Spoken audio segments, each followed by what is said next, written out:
Lahat po tayo gustong kumita. Tama ba ako? Lahat ng mga Pilipino gustong kumita eh. Lahat tayo gustong kumita na mabilisan. Tama ba ako? So ngayon, sa panahon ngayon, sa hirap ng buhay, lahat po tayo gustong kumita. Tama? Papakita ko sa inyo kung paano tayo kikita ng mabilis dito sa Global. So ngayon, kaso nga lang, depende sa laman ng bulsa mo. Pero dito, unahan na kita, pag gusto mong karirin ang Global, dapat medyo malaki rin ilalabas mo. Tama? Paano yung buhay? Paano yung ano na yan? Ito ho. Natandaan mo yung isang account? Ang isang account ho, 7,980. Yun po yung halaga ng isang account. Ngayon, kung gusto mo talagang seryoso kung gusto mo talagang pasukin ng inyong karirin ho, huwag ka mag-isang account. Bayaran niyo po yung 7 account. Ito ho. 2, 3, 4, 5, 6, 7. Sa Global po, sa isang tao, pwede kang mag-7 account. Pwedeng 7 account. Or pwedeng 7 ulo. Ngayon, ang maganda nito, ang isang account, 780. Pag binayaran mo itong 7 account na to, na nakapangalan sa'yo, times 7 din to. Ang halaga ho, 55,860. Yan po yung i-invest nyo. Yan po yung maging investment nyo po dito. Pag gusto yung kumita ng mabilis. Tanong, anong negosyo pasukin mo sa halagang yan? Pwedeng ipautang mo, tama ba? Kaso kakawin mo sarili mong pera. Pwedeng sari-saris to. Kaso nga lang, utangin ni kumparit ni kumari lang. Tama? Pero ang pinakamaganda mo dito, ito yung in-invest mo. Kikita ka kagad, minuto lang, babalik sa'yo yung 10,500. Di ba maganda? So ngayon, paano ko ba kinita yung 10,500 na yung buhay? Paano ba? Dito ho, di ba ikaw to? May 500 ka dito, 500 plus 1,500. Hindi may 2,500 ka na. Ikaw pa rin to. May 500 dito, 500 plus 1,500, 2,500 ulit. Ikaw pa rin to. 500 plus 1,500, 2,500 ulit. Ngayon may dalawa dito. O 1,500, 1,500 plus 3,000. Ngayon pag itututal ho natin lahat to, 10,500. Hindi ka pa nag-start. Hindi mo pa inumpisahan yung business. Bumalik na sa'yo kaagad yan. Maganda ho ba?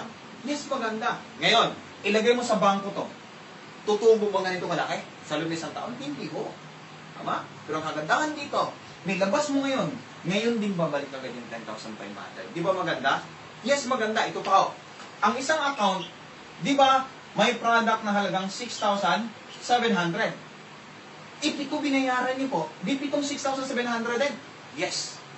Nasa 45,000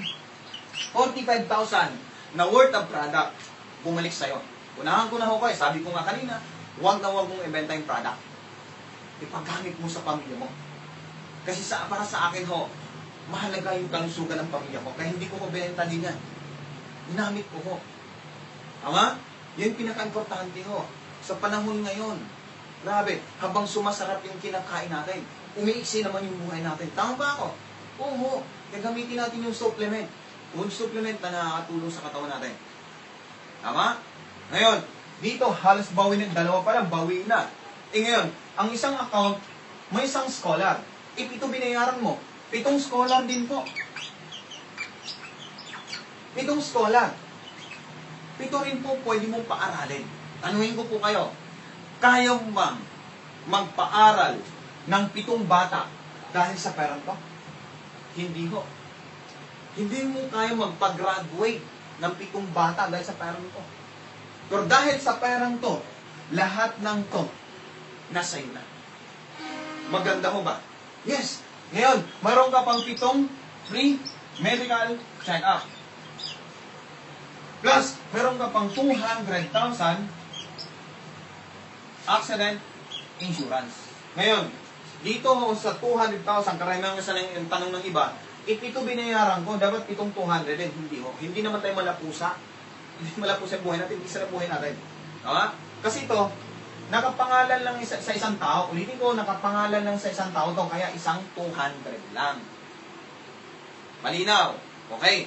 Bibi nga pa ng 10,000 medical reimbursement. Isa lang din. So ma'am, sir, ito yung nilabas nyo. Ito na ho yung bumalik sa inyo. Bawi o bawi. Bawi ho. Hindi ka pa nag-start. Hindi ka pa nag-umpisa. Bumalik na sa yan. Ngayon, tanong, Boy, paano ba umpisahan? Ilang tao naman imbitahin ko? Ito ho. 1, 2, 3, 4, 5, 6, 7, 8. 8 tao lang ho. 8 tao lang imbitahin mo. Ngayon, sa 8 tao na yan, pag naintindihan nila yung business, nagustuhan, ganito rin ang investment nila, tulad mo. Ulitin ko, itong 8 taon to, naintindihan nila yung business. Ganito rin ang business, ganito rin ang gusto nila. Ganito rin gustong investment nila. Sa 8 taon na to, ang kikitain mo, 126,000. Ulitin ko ho. Sa 8 taon na to, pag ganito rin investment nila, 126,000 ang pwede mong kitain. Ngayon, paano kung after 3 months, ganito mo after 3 months, nailagay mong 8 taon to. After 3 months, mayroong ganito. Pwede na ba sa'yo? Ngayon to, ganito po. Paano kung after 2 months, nailagay mo yung 8 taon to, after 2 months, mayroong ganito. Pwede na ba sa'yo? Pwede na po. Tama? Yun yung kagandahan dito. Ngayon, Boy, hindi lang naman 8 yung kaibigan ko. Paano kung 15? 15 ang napajoin ko. Higit ba dito kikitain ko? Yes. Ha? Ngayon, anong gagawin natin sa 8 tao? Tulungan lang din natin itong mga to na makahanap silang tingwa 8 tao din. Ulitin ko ho, tulungan din natin sila na makahanap rin silang tingwa 8 tao. Itanong, paano kung itong 8 tao na to, itong 8 tao, kumuha ng tingwa 8 tao na ganito rin investment, 1 million ka na. Pwede na ho ba? Ulitin ko, pag itong 8 tao na to, yung first level mo, nakakuha ng tigwa 8 tao na ganito rin investment, ikaw to, 1 million ka na. Pwede na ho ba? Ma'am, sir, hindi mo tandaan nyo po, hindi nyo po tatrabahoy ng 1 taon, hindi nyo po tatrabahoy ng 2 taon para kitain yung 1 million. Pag masipag ka, pwedeng kitain ng buwan lang yung 1 million. Depende sa'yo. Tama? Maganda ho ba? Yes, napakaganda ho. Ito yung magandang sistema. Sabi ko nga kanina, ba't pupunta ka sa times 1 na kitaan kung may times 7 naman? Tama ba ako? Ba't ka maglalakad kung pwede ka namang sumakay? Tama? Kung gusto mong bigyan ng magandang kinabukasan pamilya mo, times 7 na. Tama?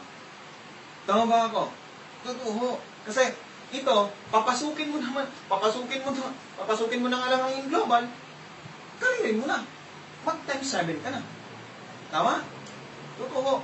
Malit lang po na halaga yan. Alam mo bakit nung nag-abroad ako? Nung nag-abroad po ako, higit dyan nilabas ko. Wala rin nangyayari. Samantalang dito, ito nilabas ko. Ngayon, 2 years and 6 months pa lang ako. Pero grabe. First 3 months, 3 months and a half, nakabili akong brand new sasakyan. Ngayon ho, pag kayo ho, makapaglabas ng brand new sasakyan, masaya po ba kayo? Ako hindi ho masaya. Kung kayo masaya, ako hindi. Napatuloy yung ako. Bakit ho? Kung buhay pa sana yung nanay ko, siya unang makasakay sa brand new sasakyan. Bakit? Natili sa isipan ko, walang nanay ko, wala ko sa ibabaw ng mundo ko. Di ba masarap pag-buhay yung pangarap at sa buhay yung kompleto yung pamilya? Kung ikaw ngayon, may nanay tatay pa, huwag mo hayaan na makuha yung gusto mo sa buhay na wala na sila. Tama? At huwag mong ubusin yung buhay mo sa abroad. Huwag mong ubusin yung buhay mo sa employment. Magnegosyo ka. Tama? Kaya isa lang gusto natin sa buhay. Magkaroon ng time freedom at sa financial freedom. Tama ba ako? Tama?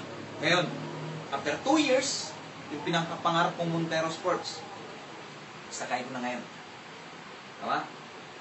Ngayon, dati nangangarap lang din po ako. Ngayon, grabe. Hindi lang naman sasakyan. Marami pa kaming na-invest. Marami kaming negosyo. Dahil sa inyo. Maraming salamat. Maraming salamat ho. Ito, last na ho, bago tayo mag-iwalay. Ngayon, unahan ko na ho kayo. Maraming magsasabi sa inyo, walang kumita dyan, scam, pyramid yan. Tama ba ako? Ma'am, sir, yung magsasabi sa inyo niyan, sila ba ang magpapaon ng pamilya mo? Sila ba ang bibili ng bigas para papakain ng pamilya mo? Hindi naman eh. Tama? Ikaw pa rin. Lagi mong tandaan, hindi nila nakita yung nakita mo. Hindi nila naramdaman yung naramdaman mo. Tama ba ako? Tama? Kaya huwag niyo pong hayaan. Huwag niyo pong hayaan na yung pangarap mo ngayon, ipapanakaw mo sa kanya. Nabuo na yung pangarap mo. Huwag mong hayaan na ipapanakaw mo sa kanya yung pangarap mo. At isa pa, huwag mong hayaan na ibang tao magmamaneho ng buhay mo. Dapat ikaw magmamaneho ng isla. Tama? Kaya dito, pagtutulungan natin. Pagtutulungan natin. Ngayon, hindi mo tatakawin mag-isa to. Kasama niyo po ako. Tama? Kaya maraming salamat at good morning po. Mabuhay po ang lahat. Thank you.